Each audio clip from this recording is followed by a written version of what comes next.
Ya, assalamualaikum warahmatullahi wabarakatuh. Waalaikumsalam warahmatullahi wabarakatuh. Terima kasih kepada teman-teman yang sudah mau datang ke acara penyuluhan ini ya guna untuk memenuhi tugas bahasa Indonesia.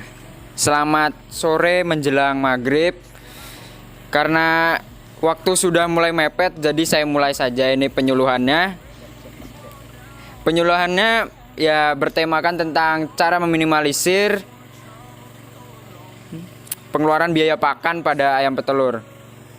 Ya, yang pertama saya ingin menerangkan apa sih pakan itu. Pakan itu adalah sebuah ya biasa buat untuk memenuhi kebutuhan yang ada dalam perut ayam petelur tersebut lah, atau ternak-ternak lain.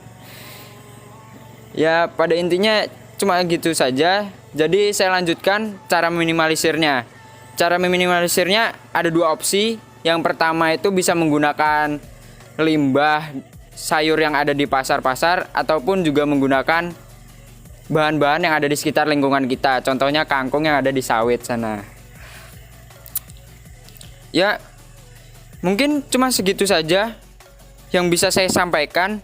Jadi apalagi ya yang saya ingin sampaikan itu mengenai ya pengolahannya itu seperti salah satunya itu bisa dicacah saja, ataupun bisa juga difermentasi lah intinya nantinya kita campurkan pada pakan ternak seperti dedak atau campuran yang lain seperti bungkil sawit, atau ya banyak lagi lah, intinya seperti itu.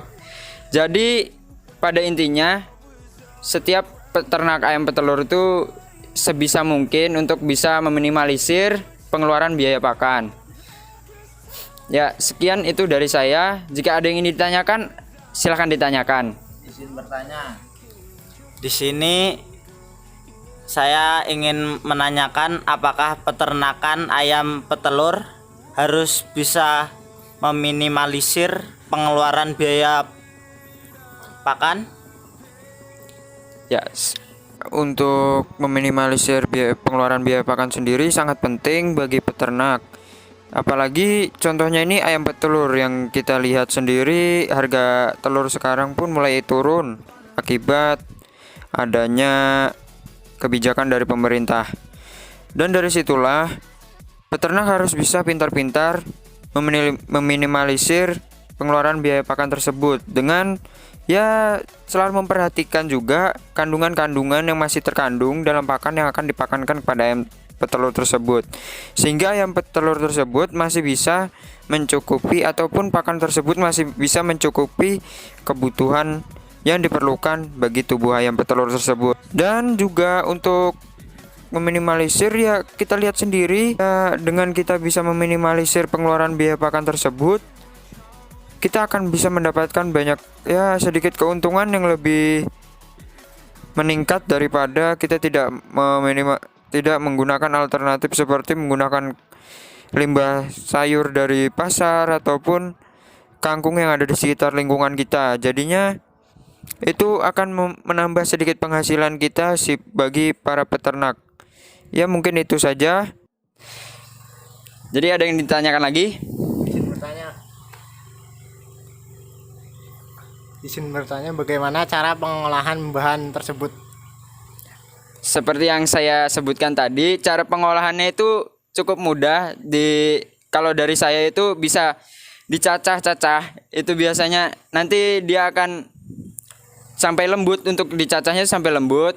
Nanti dicampurkan dengan dedak ataupun jagung.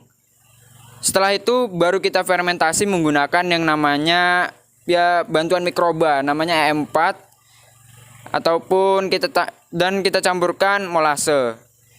Bukan hanya M4 yang bisa kita pakai, bisa juga SOC, ataupun ya mungkin itu sedikit itu saja. Nanti setelah kita fermentasi itu menggunakan sebuah drum. Di drum itu kita tutup sampai rapat, jangan sampai angin pun masuk.